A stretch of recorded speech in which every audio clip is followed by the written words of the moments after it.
भारतीय सिनेमा के इतिहास में कुछ ऐसे नायाब कलाकार भी हुए हैं जिन्होंने सिर्फ फिल्मों में नहीं बल्कि समाज और राजनीति में भी अपनी अलग पहचान बनाई।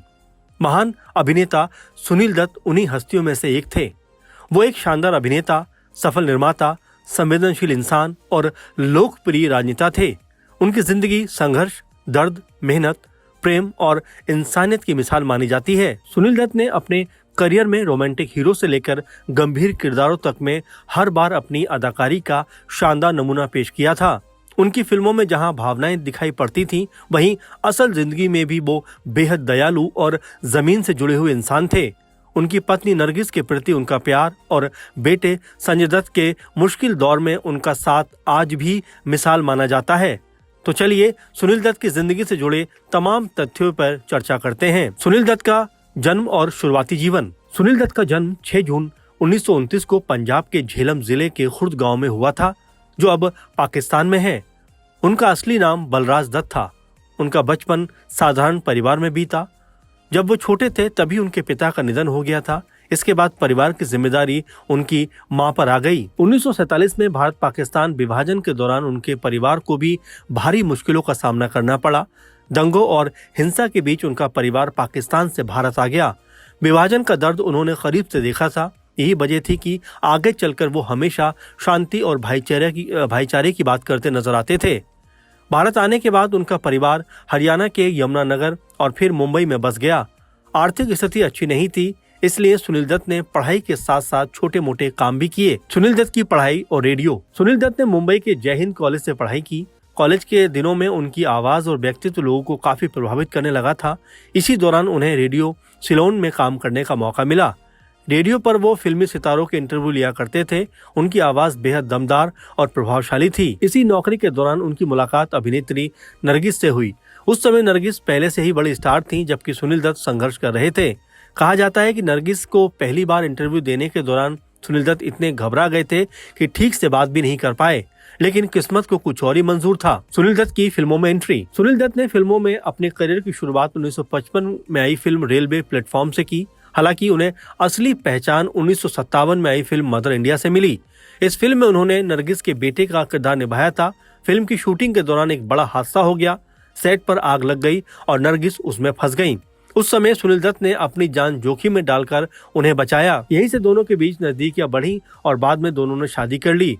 उस दौर में नरगिस इंडस्ट्री की सबसे बड़ी स्टार मानी जाती थी, जबकि सुनील दत्त अपने करियर की शुरुआत कर रहे थे, लेकिन दोनों का रिश्ता बेहद मजबूत साबित हुआ। नरगिस और सुनील दत्त की प्रेम कहानी। भारतीय फिल्म इंडस्ट्री की सबसे चर्चित प्रेम कहानियों में सुनील दत्त और नरगिस की कहानी भी शामिल है। दोनों ने 1958 में शादी की। शादी के बाद नरगिस ने फिल्मों से दूरी बना ली और परिवार पर ध्यान देना शुरू कर दिया। दोनों के 3 बच्चे हुए, संजय दत्त, नम्रता दत्त और प्रिया दत्त। सुनील दत्त अपने परिवार से बेहद प्यार करते थे।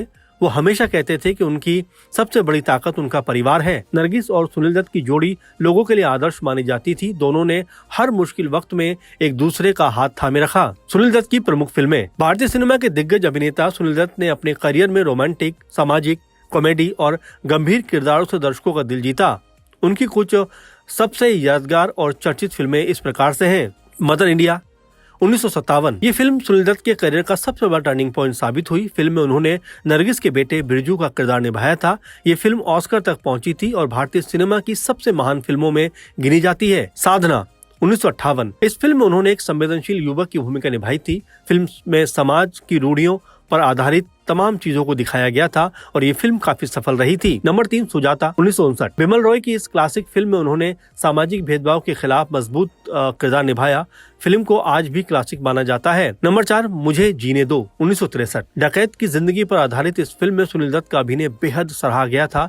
ये उनके करियर की सबसे यादगार और दमदार फिल्मों में गिनी जाती है। नंबर 5 यादें 1964। भारतीय सिनेमा की सबसे अनोखी फिल्मों में शामिल यादें लगभग पूरी फिल्म में सुनील दत्त सिर्फ अकेले दिखाई पड़ते हैं और ये एक एक्सपेरिमेंटल फिल्म थी। नंबर 6 वक्त 1965। मल्टी स्टारर फिल्म वक्त उस दौर की सुपरहिट फिल्मों में शामिल थी। फिल्म की कहानी और कलाकारों की एक्टिंग को बहुत पसंद किया गया था। नंबर 7 खानदान 1965। इस पारिवारिक फिल्म में उनके अभिनय को दर्शकों ने काफी पसंद किया था।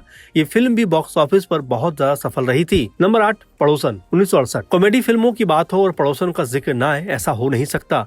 भोले भाले भोलाराम के किरदार में सुनील दत्त आज भी याद किए जाते हैं और उनकी कॉमेडी को आज भी बॉलीवुड की उन शानदार कॉमेडी में गिना जाता है जिन्होंने दर्शकों के दिल पर एक अमिट छाप छोड़ दी थी। नंबर 9, रेशमा और शेरा 1971। इस फिल्म को सुनील दत्त ने प्रोड्यूस और डायरेक्ट भी किया था। राजस्थान की पृष्ठभूमि पर बनी ये फिल्म आज भी कल्ट मानी जाती है। नंबर 10, हीरा 1973। एक्शन और ड्रामा से भरपूर इस फिल्म में उनका अलग अंदाज दर्शकों को देखने के लिए मिला था। नंबर 11, गीता मेरा नाम 1974 में आई थी ये फिल्म उस दौर की सबसे लोकप्रिय मसाला फिल्मों में गिनी गई। नंबर 12, जानी दुश्मन 1979। Multi starrer horror thriller film जानी दुश्मन ने बॉक्स ऑफिस पर जबरदस्त सफलता हासिल की थी और सुनील दत्त को दर्शकों ने इस फिल्म में बहुत पसंद किया था। Number 13, Rocky 1981। ये फिल्म उनके बेटे संजय दत्त की डेब्यू फिल्म थी। सुनील दत्त ने इस फिल्म को डायरेक्ट भी किया था। नंबर 14, मुन्ना भाई MBBS 2003। इस फिल्म में उन्होंने संजय दत्त के पिता की भूमिका निभाई थी। पर्दे पर बाप बेटे की जोड़ी को लोगों ने खूब पसंद किया था और कई जगह पर दोनों के जिस तरह से एक्टिंग दोनों ने की उसको देखकर दर्शकों की आंखें नम हो गई थी। इसके अलावा अगर बात करें फिल्म पड़ोसन की तो उनका भोला भाला किरदार आज भी लोगों को हंसाता है। वहीं मुझे जीने दो और रेशमा और शेरा जैसी फिल्मों में उन्होंने बेहद गंभीर अभिनय करके दर्शकों का दिल जीत लिया था। यादें भारत की एक अनोखी फिल्म 1964 में आई फिल्म यादें भारतीय सिनेमा की सबसे अनोखी फिल्म मानी जाती है। इस फिल्म में लगभग पूरा समय सुनील दत्त ही स्क्रीन पर नजर आते हैं। ये प्रयोग उस दौर में बेहद साहसी माना गया था। फिल्म ने साबित कर दिया था कि सुनील दत्त सिर्फ स्टार नहीं बल्कि शानदार अभिनेता है और इस फिल्म को कई तरह के पुरस्कार भी उस समय मिले थे। निर्माता निर्देशक के रूप में सफलता। सुनील दत्त सिर्फ अभिनेता नहीं थे, उन्होंने फिल्म निर्माण और निर्देशन में भी हाथ आजमाया। फिल्म रेशमा और शेरा उनके ड्रीम प्रोजेक्ट में एक थी। हालांकि ये फिल्म बॉक्स ऑफिस पर ज्यादा सफल नहीं रही, लेकिन इसकी कहानी और निर्देशन की बहुत तारीफ हुई। इस फिल्म से अमिताभ बच्चन को भी अपनी पहचान बनाने का मौका मिला था। नरगिस की बीमारी और दुख। 1980 के दशक की शुरुआत में नरगिस कैंसर जैसी गंभीर बीमारी से जूझने लगी।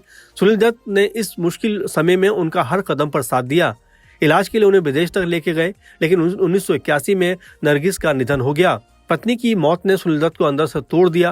नरगिस की याद में उन्होंने नरगिस दत्त फाउंडेशन की शुरुआत की, जो कैंसर मरीजों की मदद के लिए काम करती है। संजय दत्त का मुश्किल दौर। नरगिस की मौत के बाद संजय दत्त गलत संगत में पड़ गए। ड्रग्स की लत और बाद में 1993 मुंबई बम ब्लास्ट के में नाम आने के बाद पूरा परिवार मुश्किल में आ गया। उस समय सुनील दत्त के बेटे के साथ मजबूती से खड़े रहे। उन्होंने कभी संजय दत्त का साथ नहीं छोड़ा। एक पिता के रूप में उनका संघर्ष लोगों के सामने साफ दिखाई देता था। उन्होंने कई बार कहा कि वो अपने बेटे को बचाने के लिए हर लड़ाई लड़ेंगे। यही वजह थी कि लोग उन्हें सिर्फ अभिनेता नहीं बल्कि एक मजबूत पिता के रूप में भी याद करते हैं। सुनील दत्त की राजनीति में एंट्री। 1984 में सुनील दत्त राजनीति में आए और कांग्रेस में शामिल हो गए। वो मुंबई से सांसद चुने गए और लगातार कई बार चुनाव जीते। राजनीति में भी उनकी छवि साफ सुथरी और ईमानदार नेता की रही। वे दंगों और हिंसा के खिलाफ आवाज उठाते रहे। 1993 मुंबई दंगों के बाद उन्होंने शांति यात्रा निकाली और लोगों को भाईचारे का संदेश दिया। सुनील दत्त बने केंद्रीय मंत्री। 2004 में केंद्र सरकार में उन्हें युवा मामलों और खेल मंत्रालय की जिम्मेदारी दी गई। मंत्री बनने के बाद भी उनका व्यवहार बेहद साधारण रहा। लोग कहते हैं कि सुनील दत्त राजनीति में भी अभिनेता जैसी लोकप्रियता रखते थे, क्योंकि वे जनता से सीधा संवाद करते थे। सुनील दत्त हमेशा समाज सेवा के लिए आगे रहते थे। वो शांति, सद्भाव और इंसानियत के पक्षधर थे। उन्होंने पंजाब में आतंकवाद के दौर में शांति के लिए पदयात्रा की। वो सांप्रदायिक हिंसा के खिलाफ खुलकर बोलते थे। उनकी सबसे बड़ी खासियत यही थी कि उन्होंने कभी धर्म और जाति की राजनीति नहीं की। सुनील दत्त का व्यक्तित्व। सुनील दत्त बेहद सरल और भावुक इंसान थे। फिल्म इंडस्ट्री में उनकी छवि सज्जन व्यक्ति की थी। वे नए कलाकारों की मदद किया करते थे और जरूरतमंदों के लिए हमेशा खड़े रहते थे। कई लोग बताते हैं कि सफलता मिलने के बाद भी उनके व्यवहार में कभी घमंड नहीं आया। आखिरी समय और निधन। 25 मई 2005 को सुनील दत्त का निधन हो गया। उनके निधन से फिल्म इंडस्ट्री और राजनीति दोनों जगह शोक की लहर दौड़ गई। उनके जाने के बाद लोगों ने उन्हें सिर्फ अभिनेता के रूप में नहीं बल्कि इंसानियत की मिसाल के तौर पर भी याद किया। आज भी सुनील दत्त का नाम सम्मान के साथ लिया जाता है। उन्होंने अपने अभिनय, समाज सेवा और राजनीति जीवन में करोड़ों लोगों का दिल जीता। उनकी जिंदगी हमें सिखाती है कि संघर्ष चाहे कितना भी बड़ा क्यों ना हो, इंसान अगर हिम्मत और ईमानदारी से आगे बढ़े तो हर मुश्किल को पार कर सकता है। वो सिर्फ फिल्म स्टार नहीं थे बल्कि एक ऐसे इंसान थे जिन्होंने जिंदगी के हर किरदार को पूरी सच्चाई से निभाया। भारतीय सिनेमा के इतिहास में सुनील दत्त हमेशा एक ऐसे अभिनेता के रूप में याद किए जाएंगे जिन्होंने पर्दे पर ही नहीं बल्कि असल जिंदगी में भी हीरो होने का मतलब साबित किया। फिलहाल आपको ये प्रोग्राम हमारा कैसा लगा जरूर कमेंट करिए, और सुनील दत्त की जिंदगी से तमाम रूबरू तथ्य हमने रूबरू आपको कराने का मौका दिया, उनको लेकर आप क्या सोचते हैं जरूर बताइए। और साथ में ऐसे भूले बिसरे किरदार कलाकार जो आप जिनके बारे में जानना चाहते हैं कमेंट जरूर करिए। फिलहाल के प्रोग्राम में इतना ही, आप लगातार जुड़े रहें। धन्यवाद।